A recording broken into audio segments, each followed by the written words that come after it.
మా latest videos కోసం మా ఈ తెలుగు న్యూస్ ఛానల్ సబ్స్క్రైబ్ చేసి గంట సింబల్ యాక్టివేట్ చేసుకోండి. రేపు 2వ శ్రావణ శనివారం, పైగా వరలక్ష్మి వ్రతం తర్వాత రోజు గనుక రేపు శనివారం సాయంత్రం 7లోపు వేప చెట్టు దగ్గర ఇది పడేయండి చాలు. అప్పులు తీరిపోయి కోట్లు వచ్చి పడతాయి. రేపు రాబోతున్న శనివారం అత్యంత శక్తివంతమైనది. అలాగే సామాన్యమైన రోజు ఏమాత్రం కాదండి. ఎంతో కాలంగా మీరు ఎదురుచూస్తున్న అదృష్టాన్ని మీ తలుపు తట్టేలా చేసే అద్భుతమైన రోజుది. మన జీవితంలో ఎన్నో కష్టాలు వస్తుంటాయి, పోతుంటాయి. కానీ కొన్నిసార్లు అప్పుల బాధలు మనిషిని ఉక్కిరి బిక్కిరి చేస్తాయి. ఎంత కష్టపడినా రూపాయి కూడా మిగలకపోవడం, వచ్చిన డబ్బు వచ్చినట్టుగా ఖర్చయిపోవడం, దరిద్రం మన వెన్నంటే ఉన్నట్లు అనిపించడం లాంటివి జరుగుతుంటాయి కదా. ఇలాంటి వాటన్నింటికీ ఈ శనివారం రోజున చెక్ పెట్టవచ్చు. ఏం లేదు, వేప చెట్టు దగ్గర ఒకటి పడేస్తే చాలు. చాలా సింపుల్గా కష్టాలన్నీ పోతాయి, అదృష్టం తలుపు తడుతుంది.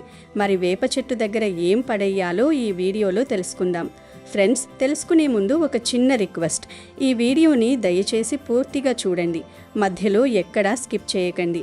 అలాగే వీడియోకి తప్పకుండా ఒక లైక్ కొట్టి కామెంట్ సెక్షన్లో భక్తితో జై శ్రీరామ్ అని కామెంట్ చేయండి. శనివారం రోజు వేప చెట్టు దగ్గర ఏం పడేయాలో తెలుసుకునే ముందు ఒక పవిత్ర కథను విందాం. ఒకసారి వైకుంఠంలో ఉన్న లక్ష్మీదేవి దగ్గరకు శని భగవానుడు వస్తాడు. లక్ష్మీదేవి మరియు శని భగవానుల మధ్య ఒక వాగ్వాదం జరిగింది. వీరిద్దరూ నేను గొప్ప అంటే నేను గొప్ప అని వాదులాడుకోవటం మొదలుపెట్టారు. వీరి ఇద్దరి వాదన విన్న విష్ణు భగవానుడు ఒక సలహా ఇచ్చాడు. విష్ణు భగవానుడు అంటున్నాడు, మీరు ఇద్దరూ కూడా భూలోకానికి వెళ్ళండి.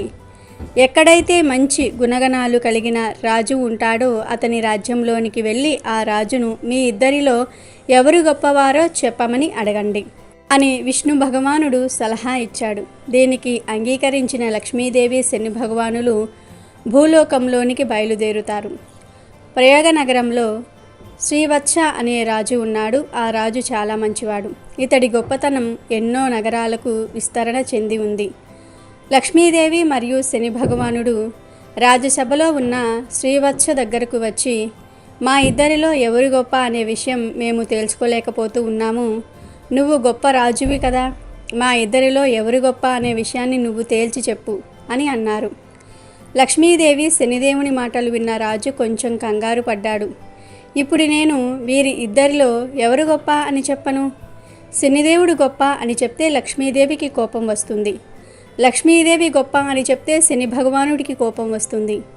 లక్ష్మీదేవికి కోపం వస్తే నా రాజ్యంలోని సంపదలన్నీ పోతాయి.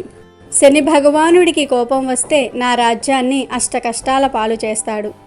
రాజు ఆలోచించటం చూసిన లక్ష్మీదేవి శని భగవానుడు ఇలా అంటారు, మేమిద్దరం ఒక వారం తర్వాత మళ్ళీ నీ దగ్గరకు వస్తాము. అప్పటికి నువ్వు ఆలోచించుకొని మా ఇద్దరిలో ఎవరు గొప్పవారో చెప్పు అంటారు. లక్ష్మీదేవి శని భగవానుడు ఆ రాజు దగ్గర నుండి వెళ్ళిపోతారు. రాజు ఎవరు గొప్ప అని చెప్పాలి అని ఆలోచిస్తూ ఉన్నాడు. ఈ ఆలోచనతో రాజుకు తిండిపై నిద్రపై ఆసక్తి తగ్గిపోయింది. అలా 4 రోజులు గడిచాయి. ఇంకా 3 రోజులే ఉన్నాయి. నేను ఏం చెయ్యాలి అని ఆలోచిస్తూ ఉన్నాడు. రాజు చింతగా ఉండటం చూసిన రాణి, ఏమయ్యింది? మీరు ఎందుకని కొద్ది రోజుల నుండి చాలా ఆందోళనగా ఉంటున్నారు? ఏమైనా సమస్య వచ్చిందా, లేదా మన నగరానికి ఏదైనా సమస్య రాబోతూ ఉందా అని అడిగింది. రాణి అడిగిన ప్రశ్నలకు రాజు, నేను ఒక సమస్యలో ఇరుక్కున్నాను. 4 రోజుల క్రితం నేను రాజ్యసభలో ఉండగా లక్ష్మీదేవి శని భగవానులు వచ్చారు. వారిద్దరూ వారిలో ఎవరి గొప్ప అనే విషయాన్ని నన్ను చెప్పమన్నారు అని రాజు అన్నాడు. ఆ మాటలు విని రాణి ఇలా అడుగుతుంది, అయితే మీరు వారిద్దరిలో ఎవరు గొప్ప అని చెప్పారు. దానికి రాజు, నేను ఎవరు గొప్ప అని చెప్పలేదు. ఇంకా దానికోసం వారు నాకు ఒక వారం రోజులు గడువు ఇచ్చారు. ఇప్పటికి 4 రోజులు అయిపోయాయి, కానీ నాకు సమాధానం దొరకలేదు. నేను ఎవరు గొప్ప అని చెప్పను. ఒకరు గొప్ప అని చెప్తే మరి ఒకరికి కోపం వస్తుంది. నేను ఏం చెయ్యను అని రాజు రాణితో అన్నాడు. దానికి రాణి ఇలా అంటుంది, నేను మీకు ఒక సలహా ఇస్తాను. మీరు మీ సింహాసనం కుడి పక్కన బంగారు సింహాసనం ఒకటి వేయించండి. అలాగే మీ ఎడమవైపు వెండి సింహాసనం వేయించండి. ఎప్పుడైతే లక్ష్మీదేవి శనిదేవుడు మీ వద్దకు వస్తారో వారిని కూర్చోమని చెప్పండి. వారు ఎంచుకున్న కుర్చీలు వారి స్థాయిని గొప్పతనాన్ని రుజువు చేస్తాయి అని చెప్పింది. రాణి సలహా విన్న రాజు ఆనందంతో ఉప్పొంగిపోయాడు. మరుసటి రోజు కొంతమందిని పిలిచి ఒక బంగారు సింహాసనం, ఒక వెండి సింహాసనం చేయించమని చెప్పాడు. వారం రోజులు గడిచిపోయాయి. లక్ష్మీదేవి, శనిదేవుడు రాజు దగ్గరకు వచ్చారు. రాజు వారిని కూర్చోమని చెప్పగా లక్ష్మీదేవి బంగారు సింహాసనంపై, శనిదేవుడు వెండి సింహాసనంపై కూర్చున్నారు. లక్ష్మీదేవి, శనిదేవుడు రాజుని, మా ఇద్దరిలో ఎవరు గొప్పవారో చెప్పు అన్నారు. దానికి రాజు, మీ ఇద్దరిలో ఎవరు గొప్పవారో మీరే స్వయంగా నిర్ణయం తీసుకున్నారు అన్నాడు. ఆ మాటలకు శని భగవానుడు ఆశ్చర్యపోయాడు. తాను దేనిపైన కూర్చున్నాడో చూసుకున్నాడు.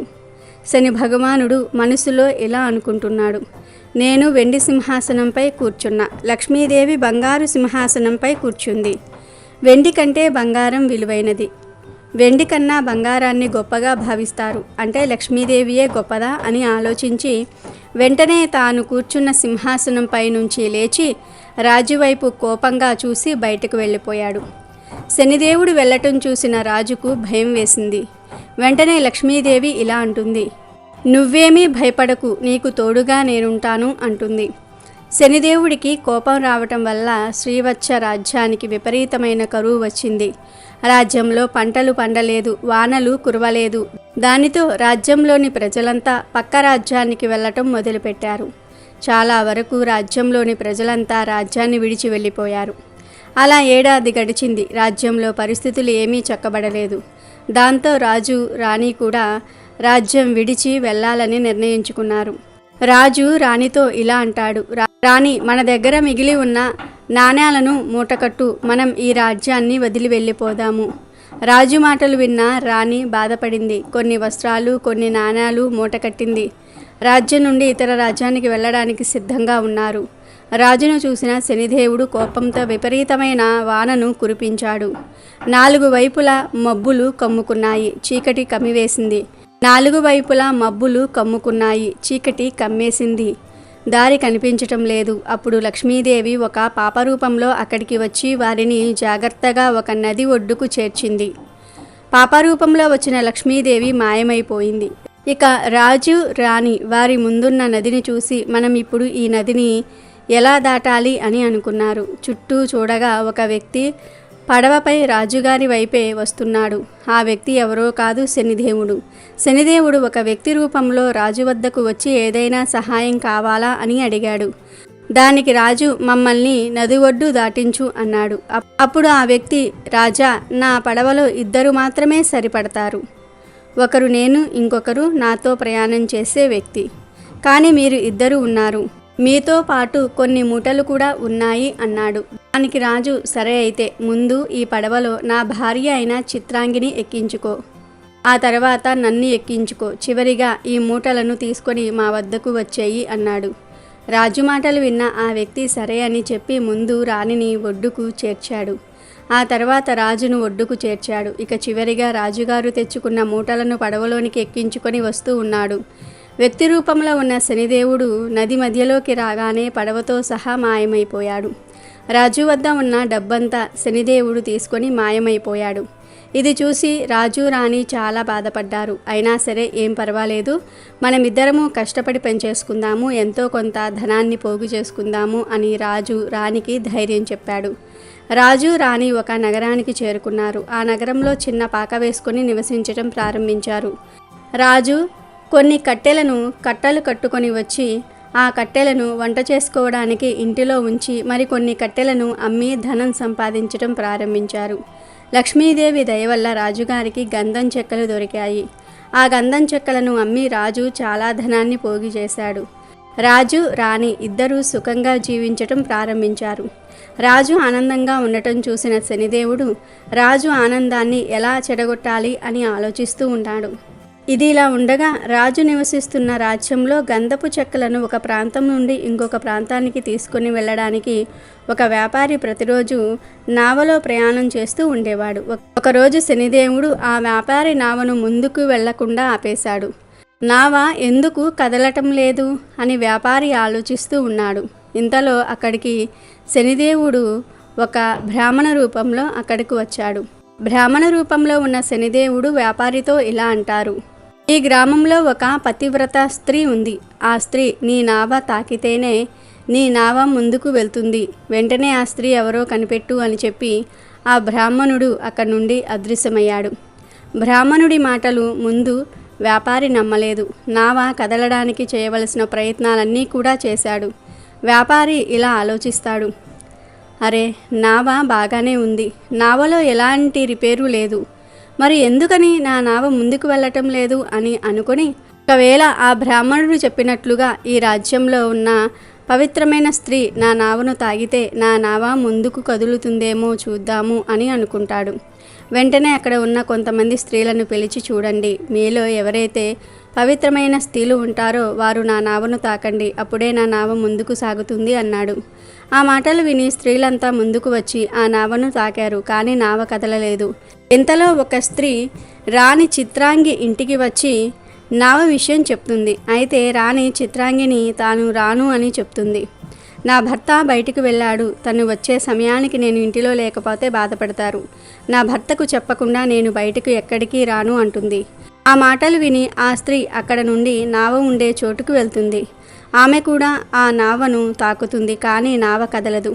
ఏంటి, ఈ రాజ్యంలో నా నావను ముందుకు నడిపే ఒక్క స్త్రీ కూడా లేదా అని బాధపడతాడు. అప్పుడు ఒక స్త్రీ ఇలా అంటుంది: ఒక స్త్రీ ఇంకా రాలేదు, తన భర్త కట్టెలు కొట్టడానికి వెళ్ళాడంట. తను తన భర్త చెప్తే గాని ఇల్లు కదిలి రాను అంది. వెంటనే ఆ వ్యాపారి, దయచేసి మీరు ఒక్కసారి ఆమె వద్దకు వెళ్ళి మళ్ళీ ఈ విషయం గురించి చెప్పండి, ఆలస్యమైతే నా వ్యాపారం దెబ్బతింటుంది అని అంటాడు. ఆ స్త్రీ రాణి చిత్రాంగిని దగ్గరకు వెళ్ళి, నావ దగ్గరకు నువ్వు ఒక్కదానివే రాలేదు, నువ్వు తాకితే గాని ఆ నావ కదిలేలా లేదు అంటుంది. ఆ మాటలు విన్న రాజు రాణిని, ఏంటి, నువ్వు తాకితే తప్ప నావ కదలదా అన్నాడు. అప్పుడు రాణి, అదేమీ నాకు తెలియదు, మీరు ఇంట్లో లేనప్పుడు ఒక స్త్రీ వచ్చి నన్ను ఆ నావ దగ్గరకు రమ్మని చెప్పింది. నేను నా భర్త ఇంటిలో లేరు, రాను అన్నాను, అంతే అంది. దానికి రాజు, ఒకవేళ నిజంగానే నువ్వు ఆ నావను తాకితే, ఆ నావ కదిలితే ఆ వ్యాపారికి మంచి జరుగుతుందేమో అంటాడు రాజు.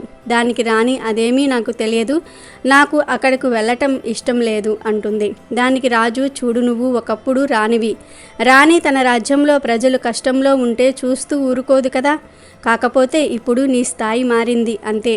కానీ నువ్వు ప్రజలు కష్టంలో ఉంటే సాయం చేయాలి అని రాజు రాణికి నచ్చజెప్పి ఆ నావ వద్దకు తీసుకుని వెళ్తాడు. నావలో ఉన్న వ్యాపారి రాణి చిత్రాంగిని చూసి ఆమె అందానికి ముగ్ధుడై ఆమెను తనతో తీసుకుని వెళ్ళాలని అనుకుంటాడు. రాణి నావపై చెయ్యి వేయగానే నావ కదిలింది.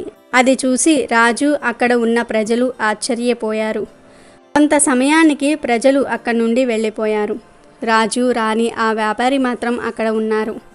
వ్యాపారి వారికి కృతజ్ఞతలు చెప్పాడు. కానీ ఆ వ్యాపారి బుర్రలో ఒక చెడు ఆలోచన వచ్చింది. వెంటనే రాజును వెనక్కి తోసి రాణిని నావలో ఎక్కించుకొని చాలా దూరం వెళ్ళిపోయాడు. రాజు చూసేసరికి నావ చాలా దూరం వెళ్ళిపోయింది. రాజు చాలా బాధతో గట్టిగట్టిగా రాణిని పేరుతో పిలిచాడు. అక్కడ రాణి కూడా రాజును పిలుస్తూ ఉంది. కానీ ఏం లాభం లేదు. తరువాత రాణి చిత్రాంగిని ఆ వ్యాపారస్తుణ్ణి కోపగించుకొని సూర్య భగవానుణ్ణి ప్రార్థించింది. నాకు కురీపు రూపాన్ని ఇవ్వు, నేను నా శరీరాన్ని ఎవరికీ ఇవ్వను, సూర్య భగవానుడు నా శీలాన్ని కాపాడండి అని గట్టిగా సూర్య భగవానుణ్ణి ప్రార్థించింది.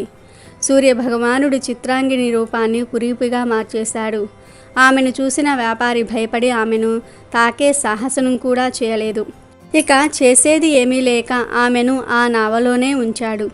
తనతోనే ఆ నావలో ఆమెను తీసుకొని ఇతర దేశాలకు ప్రయాణం చేసేవాడు.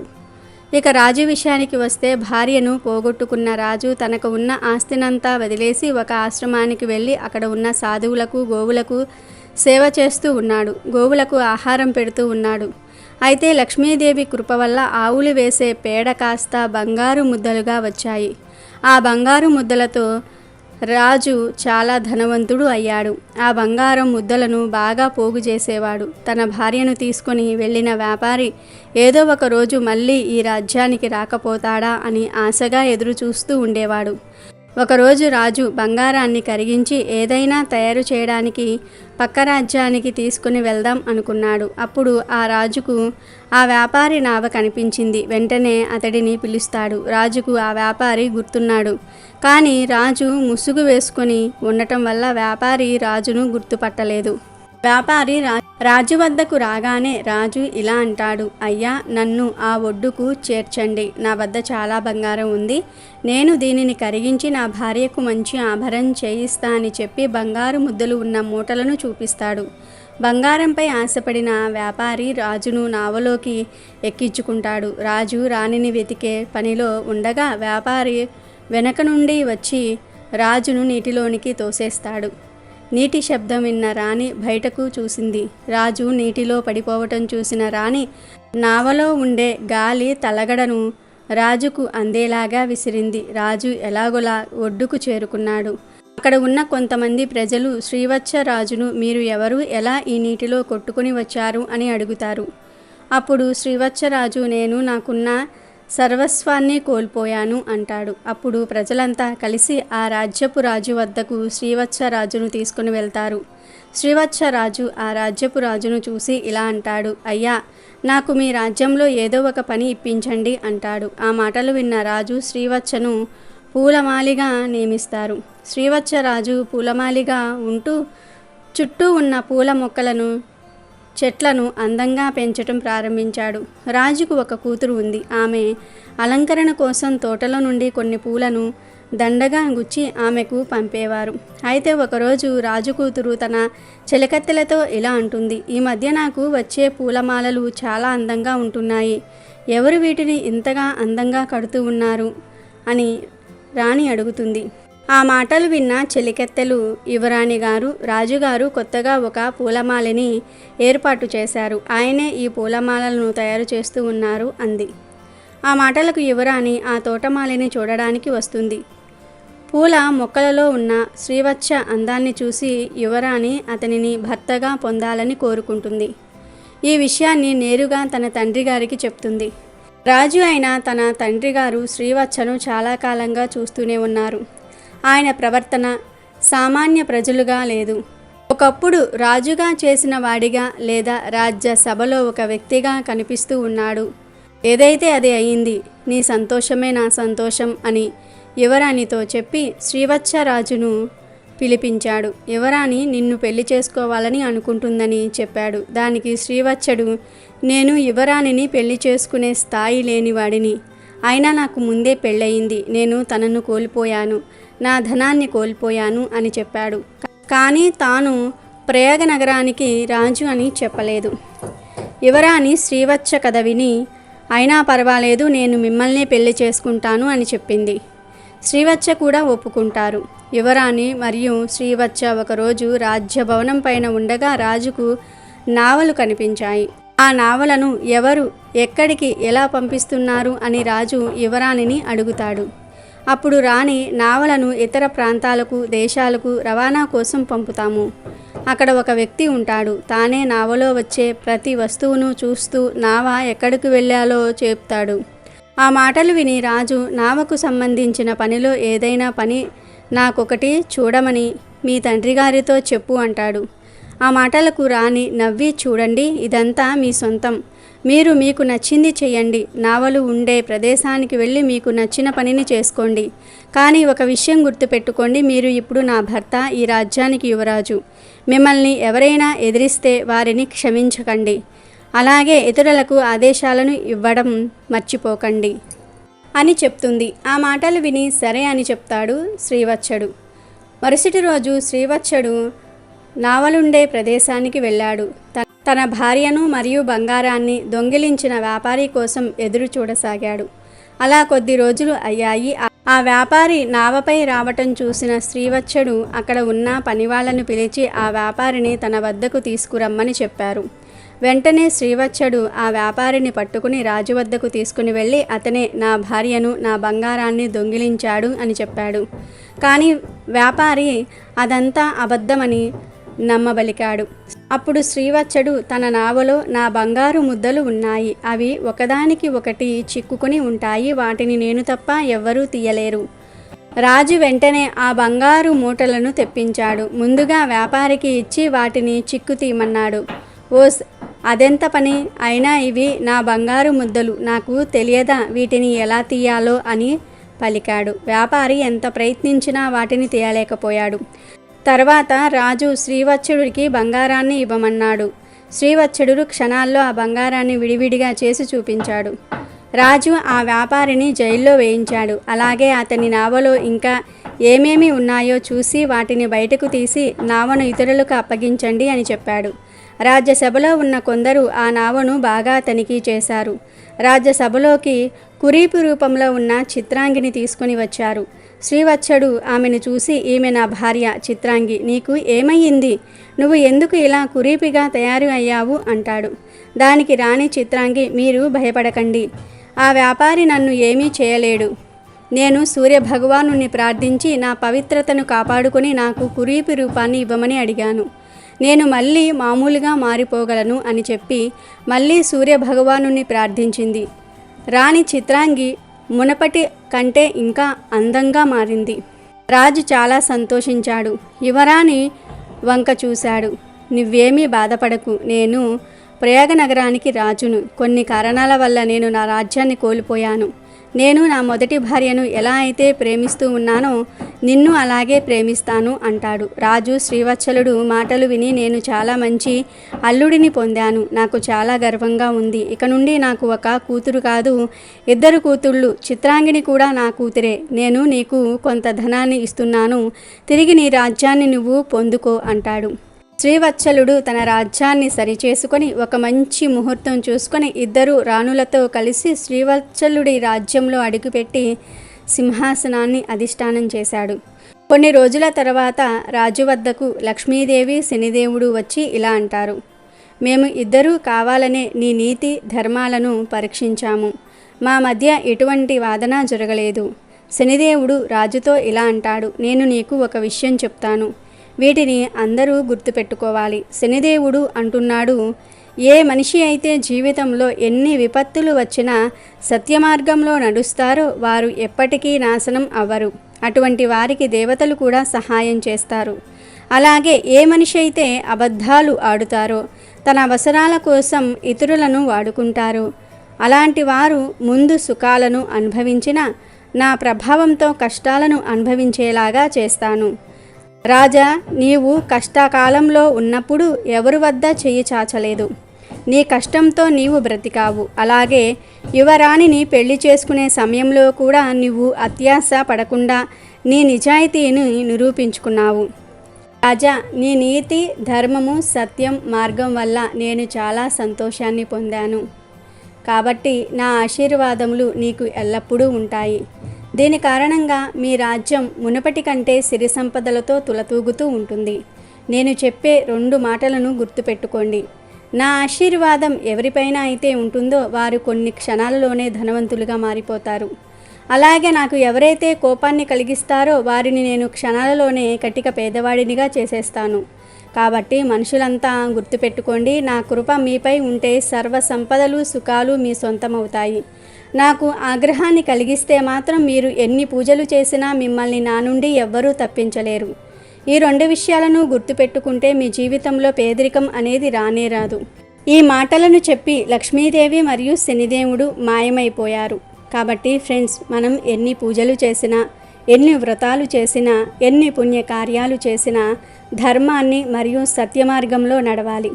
పాపాలు చేసేసి పుణ్యకర్మలు చేసినంత మాత్రాన పాపం యొక్క తీవ్రత తగ్గదు. ఎలాంటి పరిస్థితులు ఎదురైనా ధర్మ మార్గంలోనే నడవండి, సత్యాన్ని నమ్ముకోండి, శని భగవానుడి అనుగ్రహాన్ని పొందండి.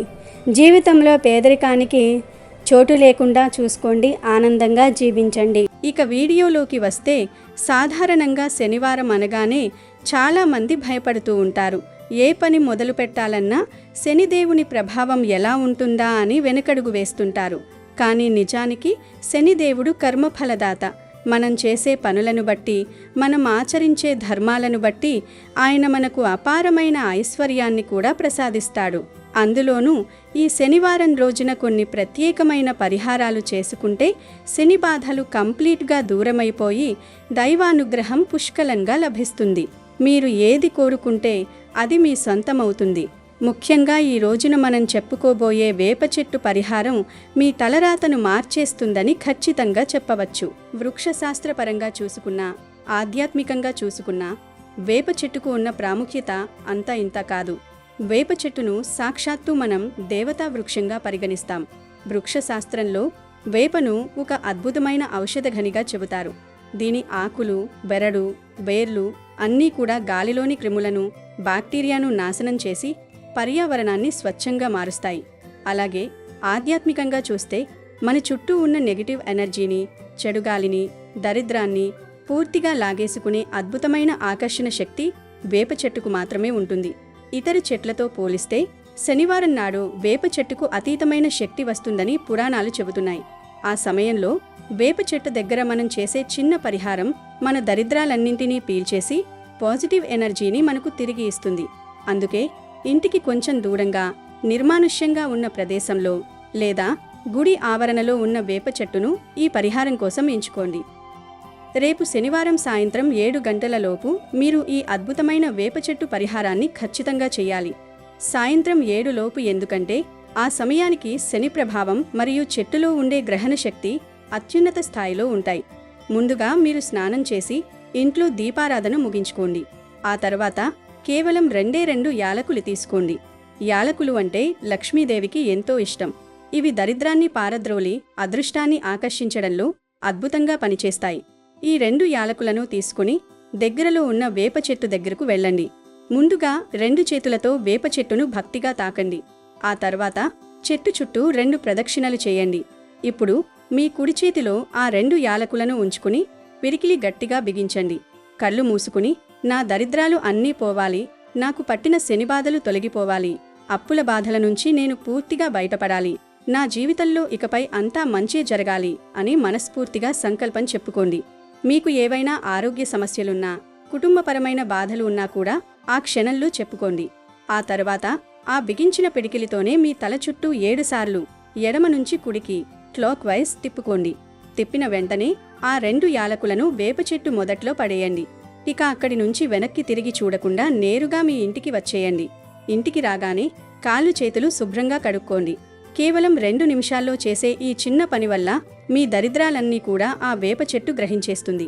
అక్కడి నుంచి మీ జీవితంలో అద్భుతాలు జరగడం మీరే కళ్ళారా చూస్తారు. అప్పులు దానంతట అవే తీరిపోయే మార్గాలు మీకు కనిపిస్తాయి. కోట్లు వచ్చిపడే అదృష్టం మీ సొంతమవుతుంది. దీనితో పాటుగా శనివారం రోజున గోమాతను పూజించడం వల్ల విశేషమైన ఫలితాలు లభిస్తాయి. ఆవులో ముక్కోటి దేవతలు కొలువై ఉంటారు. అలాంటి గోమాతకు ఈ రోజున పచ్చగడ్డిని తినిపిస్తే మీరు కోరుకున్న ఉద్యోగం వెంటనే లభిస్తుంది.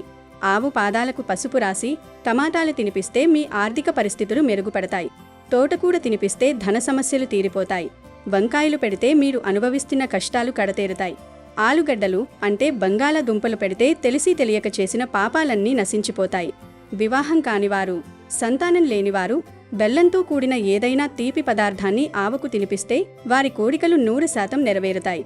కనీసం మీ ఇంటి ముందు ఆవు వచ్చినప్పుడు ఒక బకెట్ నీళ్లు పెట్టినా లేదా రొట్టెలు, బియ్యం లాంటివి పెట్టినా సమస్త దేవతల అనుగ్రహం మీకు లభిస్తుంది. అలాగే శనిదేవుని అనుగ్రహం కోసం శనివారం రోజున కాకికి ఆహారం పెట్టండి. కాకి శనిదేవుని వాహనం.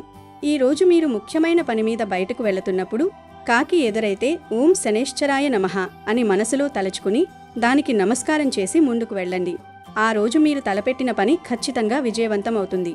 అలాగే ఒక గుప్పెడు అన్నం తీసుకుని అందులో నల్ల నువ్వులు కలిపి ఆ ముద్దను చేతిలో పట్టుకుని మీ కష్టాలన్నీ చెప్పుకుని ఆ తర్వాత దాన్ని తీసుకువెళ్లి కాకికి పెట్టండి. ఇలా చేయడం వల్ల శనిదేవుని కరుణ మీపై సంపూర్ణంగా ఉంటుంది. కుదిరితే దగ్గరలో ఉన్న శని ఆలయానికి వెళ్లి నువ్వుల నూనెతో దీపారాధన చేయండి. నవగ్రహాలకు 11 ప్రదక్షిణలు చేయండి. ఈ రోజున ఇనుము, నూనె కొని ఇంటికి తీసుకురాకండి. అలాగే నల్లటి బట్టలు ధరించడం, జుట్టు లేదా గోళ్లు కత్తిరించుకోవడం లాంటివి అస్సలు చేయకండి. అలాగే శనివారం రోజు పెరుగుపాలు నేరుగా తినకూడదు. వాటిలో కొంచెం పసుపు కలిపి తినాలి, లేదంటే దోషం కలుగుతుంది. గనుక మీరు కూడా శనివారం రోజు ఈ పరిహారాన్ని ఆచరించి ఈ నియమాలను పాటించి శుభ ఫలితాలను పొందండి. అమెజాన్లో బెస్ట్ డిస్కౌంట్స్ కోసం వీడియో డిస్క్రిప్షన్లో లింకు ఉంది, చూడండి. అలాగే మా టెలిగ్రామ్ ఛానల్ సబ్స్క్రైబ్ చేసుకోండి.